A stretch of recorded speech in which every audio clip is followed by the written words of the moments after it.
welcome to the Warmness Machine podcast. My name is Lindsay. This is a fiber arts podcast. I am a crocheter, a knitter, and a spinner. Today's episode is going to be about my making for 2026 and how I am doing 20 minutes a day to combat a number of things that are new or not even really new, right? So one of the new phrases that I learned recently that I'm not excited about is techno-feudalism. How awful does that sound? It's basically late stage capitalism, right? It's like changing to this new form of society where we don't own anything, we just subscribe. So we have all these subscriptions and we don't own land, we don't own anything, we're just renting things. It's really giving me not the good feelings. There's a new term that my brother found out. He's not the kind of guy to talk about things. He's always saying things like rage baiting, which I find disgusting as well. This word that my son always, he's about to be in middle school. So, he's got, a year or two, but he's getting up in age, and brain rot. Another one is AI slop. And then the one that I know that people in my generation know very well, which is doom scrolling. So I have been making time, 20 minutes a day, of focusing directly on the things that bring me joy in my making. And of course, my making has always been about creativity and about learning new skills. But right now, my making is about anti-capitalism. There's something that I was thinking the other day, which is like, are we getting what we pay for? We pay all this money for all these different things. Do you think that it's worth it? Do you think that it's worth the money that we're paying? I know that when I make something, it's worth all my time. It's worth all my money. And I don't get that feeling anymore. A lot of the brands that I used to really enjoy and like stand by, that's my brand. The quality has just gone down. And it's really been stressful, honestly. This has been a stressful time. And so I'm talking about that as like me battling me being an anti-capitalist, fighting for people to have things that they enjoy, time, freedom, leisure. And then I think about what has happened in Minneapolis, what has happened all over the United States. And I think to myself, there's no way I want to spend money in this economy to support any of these actions, because businesses are complicit and or leading the charge. And it's been giving me a lot of anxiety, to be very frank. So 20 minutes a day to combat all of that. And I want to show you what I've been making, because honestly, I'm astounded with myself at how much I can make by just setting aside 20 minutes a day. And you would think, like, 20 minutes, you can't get that much done. You can get a lot done in 20 minutes. That little time adds up. So let me grab the first two things that I've been working on, and then I'll tell you about my small obsession. So I love a project bag. We all know this. I purchased Mipi the Label's Quilted Star Bag pattern. If that's not the exact name, it will be right below me. And I did not do a very good job the first time. So this is the bag that I made. It is all made of scraps. This is nothing purchased in here. And I made the medium size with the round bottom. And you'll see these little things on the side. That is because I did not do a very good job. I don't know actually what that's called. If it's called binding or whatever, I don't know. But I did not follow the pattern very well. Inside of this bag is the half and half triangle wrap shawl, which is a free pattern from Pearl Soho. And I had yarn that I purchased many years ago, so I am working on it. And what a lovely, just easy pattern that is, by the way. And so you'll see that there's no pockets. There's no pockets in this thing. Oh, I have to have a little rip. I have to fix that. So there's no pockets on this thing. There's nothing. It's kind of not even, it's definitely a quilted bag in the sense that it is quilted. But other than that, you know, I don't really know. So, and then today I'll just stitch that myself. So I love this thing though. It is like a little pouch of delights, and I usually keep a book in here along with my pattern so that, you know, wherever I'm going, whatever I'm doing. But my goal with this was to follow a pattern, and I didn't do the best job, right? I didn't do the best job.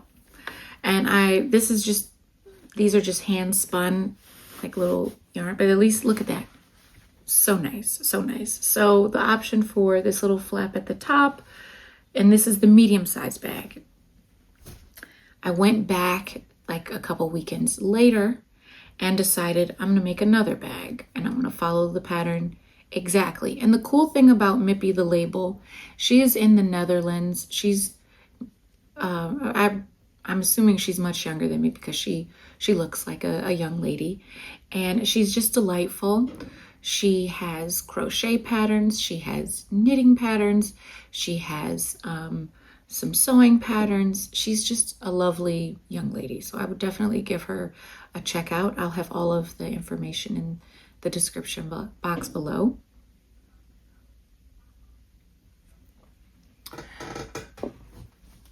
The second bag, I added handles, which was not in the design. This I love too. This is the large size with a square bottom.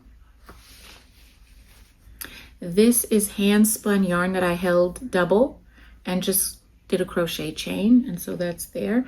And then I bought this fabric from a local fabric store, and so that was $3.99. It was a fat quarter. Don't you love it? I love the word fat quarter. In here is a pattern I have not started. It is the Bracken. It is a cabled vest pattern from Tin Can Knits, which I purchased. And then last year I purchased the yarn that is used in the pattern, which is Gilead. The color for this yarn is Amaranth. It says made in France. This is a woolen spun. Glorious, glorious. I made a little gauge swatch and then never took notes on, I don't even know what needle I used. So I know I need to go down a size because it was not the right gauge. So I followed this pattern exactly, and there are pockets in here. So you can take out the inside. This is the inside, this is the pocket. 1, 2, and 3. I'm very proud of myself for this. This is the bottom. It is huge. This bag is tremendous, and I just love it. It is March now, so I did say to myself I would start the Bracken vest in March. However, I have a small obsession that I'm into, and I will share that with you in a minute. But I like to have bags filled with patterns and yarn for, you know, one day if I say, okay, this is me, I'm doing it. So, but again, I'm taking it easy. The other thing that I worked on is I got for Christmas, my in-laws purchased some embroidery kits for me. Thank you so much. This one is Rack Embroidery. I made this folk flowers necklace, and this is the kit. It was so much fun.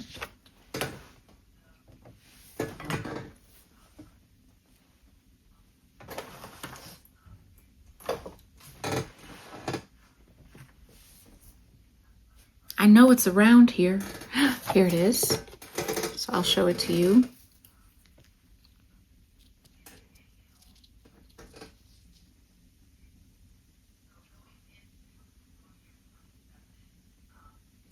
If you hear some talking in the background, it's because my husband has a meeting. And so he's home. The only thing I didn't like about this is that when I shoved it inside the hoop, after I was done, it broke. So I had to get some super glue and super glue it. And then I don't think I did a good job of this. I think I was supposed to tack it down or something. I don't know, because it flips a lot. But I love it. My daughter loves it, and she has asked me for it. I don't know if I'm going to give it to her. She loves to receive things. She's a child. And the issue with that is she has a lot of things that she's received. She's not really focused on them very much. So yeah.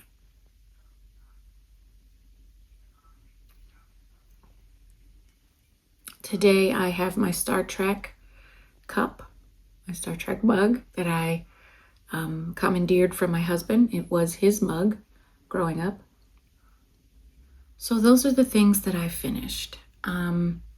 Now, Fix It, Frog It February came and went. I did nothing. I did nothing for that because I needed to work on something that was going to calm me down. Because again, 20 minutes a day of whatever I want, right? So I've been spinning a lot of yarn for my long-term project. And I just want to say for 2026, I am a long project girly. I'm not a, oh, that's done. I've got like 5 or 6 different long-term things going on. I am still cutting fabric for my daughter's quilt, which I hope to incorporate this new thing that I'm really excited about, but I'll tell you in a minute. I have a long-term spinning project for the Straya, said it right this time, for the Straya cardigan by Andrea Mowry, which I'm very excited to. I have this is Corriedale roving.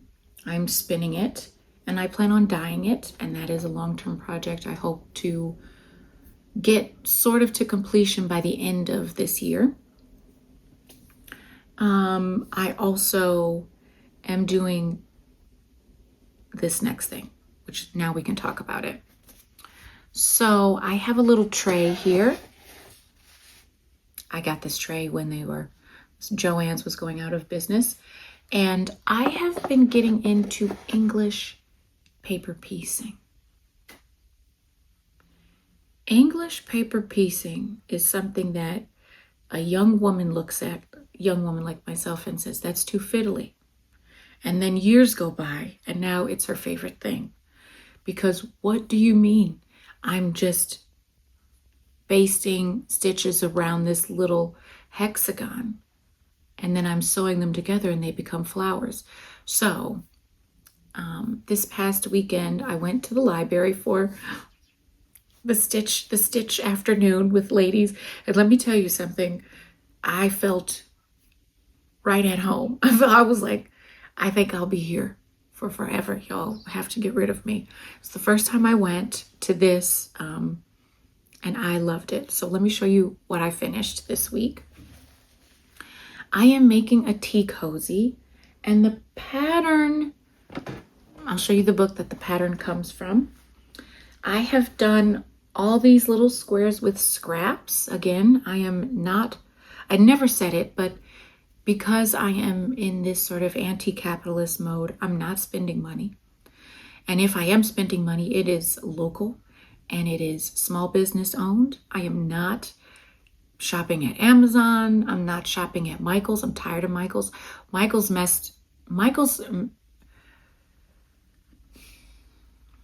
really made me upset. That's the nice way I could say that.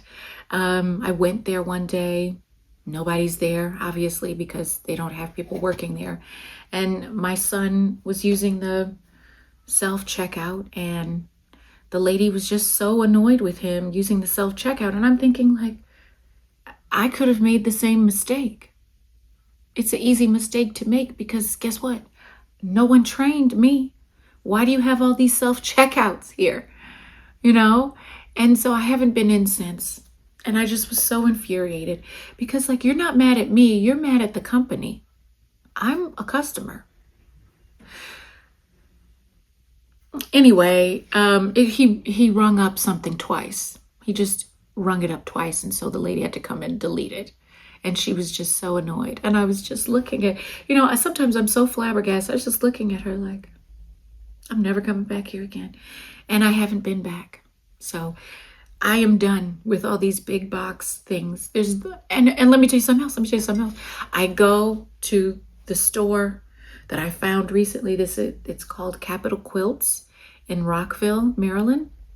That's one store that I've been to. There's plenty more to try, right? So nice. Walk in. How you doing today? I told the lady I'm getting into English paper piecing. She says, I said, are these the right needles? Those are totally the right needles. I bought milliner needles for like $5. She says, hey, you're going to want some new yarn. She gives me this yarn. It's $12 for this big thing of yarn, but this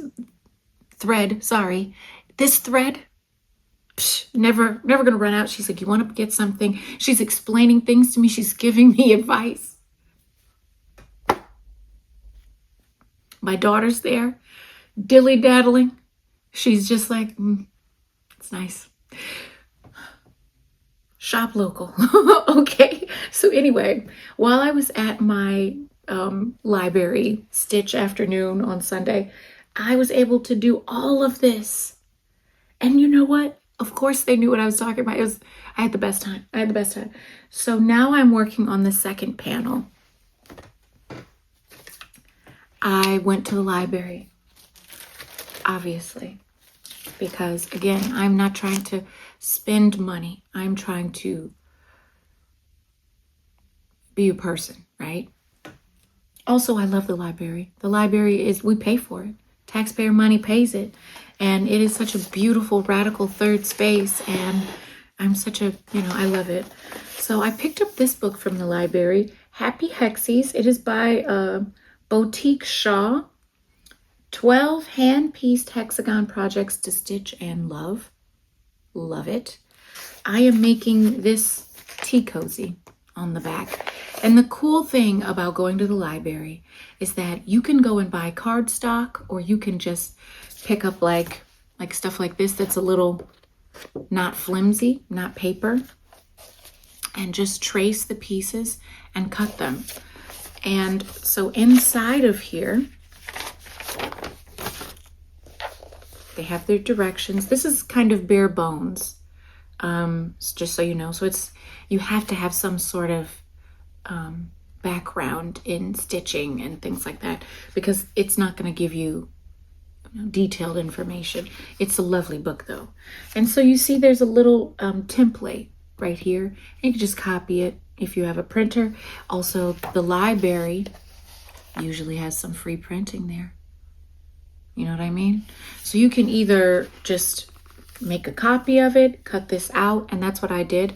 I have a little thing right here in this bag where I keep them, or they're on my tray. And so then I'll just trace them and cut them out. And that's how I've been not spending money. I want to show you another book that I got from the library. It's called All Points Patchwork, English Paper Piecing, Beyond the Hexagon for Quilts and Small Projects. Less projects in here, more skill-based things. Lots of templates in here. Lots of just skills on how to join curved pieces. There's a few projects in here, but she says in the beginning of this book, I don't want to give you a bunch of projects. I want to give you some skills to learn how to do things. And I'm so excited about reading this book. I am pretty much in the beginning of the book still. It'll have like sewing patches together. It'll have the history of English paper, getting ready to cut, how to fussy cut, which is how to get a certain design inside of the hexagon. And I'm enjoying this. It's bringing me a lot of peace of mind. So, and this book is by Diane Gilleland. Diane Gilleland. I don't know why her last name is really putting me behind, but yes. I also picked up another book from the library. This one is probably not really my speed so much, but it is the Handmade Quilt, a complete skills building sampler. I just wanted to read more about hand quilting because it's such a portable thing that you can do. And so I just wanted to learn more about things. You see, it's just got ways to do it. This is really interesting. I don't know stitching the blocks. It's got applique in here. So it's just, these are just books that I'm reading for information. You know, I'm a little bit of a nerd, so.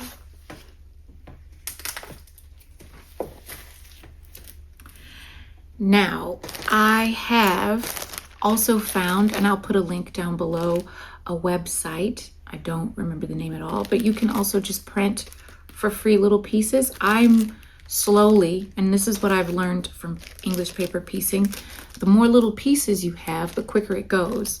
So for this, I had a few pieces, and then I would do a flower, and then I would stop, cut some pieces, do a flower, stop, cut some pieces. So it was kind of like stop and start, stop and start. I didn't mind it so much. However, right now, I am, this is my little tray of delights. I have already cut out all pieces that I need for the project, which has worked well. And I have a ton of these little pieces that I took out of that. So whenever I finish, I just finish a flower and I put all of them in this little bag. But yeah, so this is my beautiful thing that I have filled with all of these basted pieces. And so I really love that. So now I'm just continuing that and cutting squares, and just at night I'm just basting the pieces. And yeah, I do have for the quilting part, I am going to say you should use a thimble. Thimbles are something you need to figure out which one you like. I'm using this one because I bought it. It's not my favorite.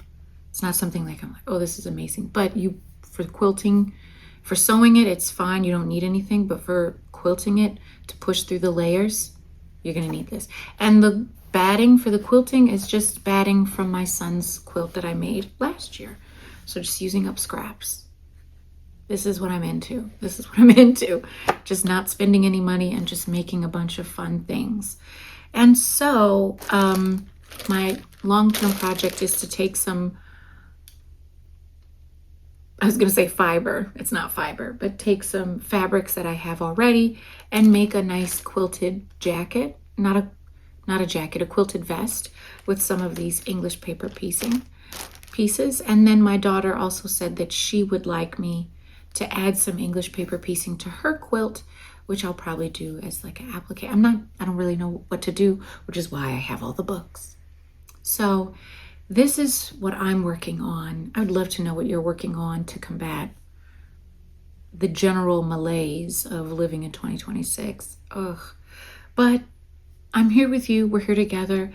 What I found is that, you know, being in these spaces, in these creative spaces, has really been helping me recognize that, like, real people are nice.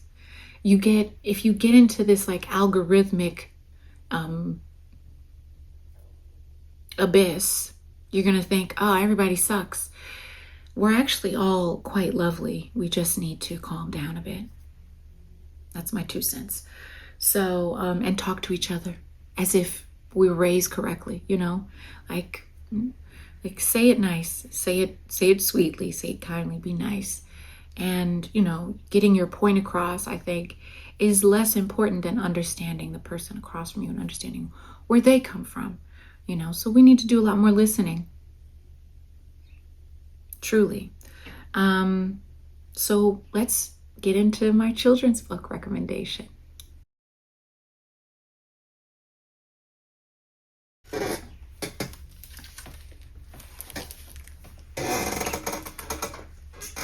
I know. I apologize. I know my chair is so squeaky, and one day. So I want to tell you. Okay, so I got a comment on my last episode, and there was a comment from someone who recommended a book, and you know I picked it up, and so I want to share it with you. It's called The Quiltmakers Gift by Jeff Brambeau and Gail de Marcken. I'm having a hard time with names today. I don't know what that's about. This is such a lovely book. You see it won an award. It won Book of the Year from, I think, Book Sense. And it is lovely. Look at these pages. First of all, look at the inside cover. So gorgeous. These are all quilt blocks. And then I want to show you, look at this picture. The illustrations are so amazing. So amazing. So this book is about a quilt maker. It's not about a quilt maker. It is, I don't want to give you too much, right? But let's just say the story starts off with the town, village, land knowing about this quilt maker who makes these beautiful quilts. They're amazing. And the only issue is she doesn't sell them. She gives them away. And she gives them to people who are, who need them, people in need. And so this king is like, first of all, he's miserable, and he has so much stuff, and he's like, I want one of her quilts, you know, because he covets everything, right? He's like, I want that, I want that, I want that. And he finds out that she doesn't give away these quilts. And that's the beginning of the story. So I'll let you think about it. It's so nice. It's such a nice story, such a nice tale. I can't recommend it more. I loved it. My kids loved it. It's called The Quiltmaker's Gift by Jeff Brambeau and Gail de Marcken. So thank you. I have another book, and this book is super duper silly because that's me and my family. It's called This is a Moose by Richard T. Morris and Tom Lichtenheld. Ooh, Tom Lichtenheld is a really cool illustrator. I think we have some books with his illustrations. At any rate, this is a silly book because it starts off with, this is a moose, or is it? I don't want to tell you anything about this book other than things are not what they seem. It's so silly. So if you have little silly ones at home, I cannot recommend more because my grandpa came over to watch the kids one night. We had a meeting and everything. And so he was like, this book is silly. And the kids loved it. And he just talked about it. So anyway, this is a moose, or is it? And this book is by Richard T. Morris and Tom Lichtenheld. Thank you so much for joining me on this episode. I really appreciate it. I want to just say, if you're feeling down and out, get off of the socials. Sit down with a nice cup of coffee and your project and just be. Just be. You can listen to, I love to listen to a podcast on YouTube myself, but just breathe.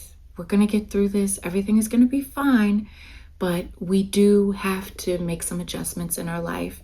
And these are my adjustments that I'm making. So I am really excited to see where 2026 goes with my making and with me being a part of this community with you. So that's what I'm gonna say. I hope you're having a great making. I always have such a hard time saying goodbye, but I have a hard time saying goodbye in real life. So goodbye, and I will see you in the next one.